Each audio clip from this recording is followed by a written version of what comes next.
Welcome to the Media Box. Damien Cottier here to talk about the Bern conference on elections in times of crisis. What came out of it this time? Well, actually, we had to discuss this very important point because there are a lot of crises at the moment, unfortunately, in Europe and in the world. We had COVID, we had natural catastrophes, like unfortunately, like in Turkey, and there is war in countries like Ukraine, unfortunately, and this has a huge impact on the election. How you organize election if part of your population has moved in another country or in the same country or is on the front while you have hostilities. So we had to discuss that, and probably the assembly that observes elections very frequently has to adapt also a little bit its methods. So we had this conference in May in Bern, and we have now the publication with the conclusions.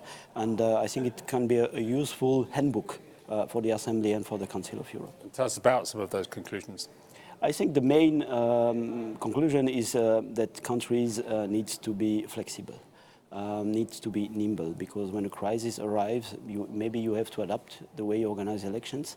And if you prepare for that, if you have specific rules that say if that kind of situation happens, you cannot foresee everything, but that kind of situation happens, there are exceptions that might come into force, then you have rules that you can discuss democratically in the parliament before, and not just the government saying, well, the elections will take place later, for example, which is not good. So you can put some flexibility in the legislation, and that's what we recommend the countries to do.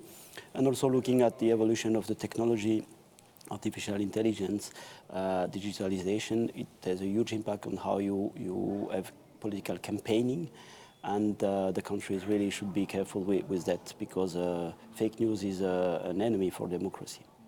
Damien Cottier, thanks for speaking to us.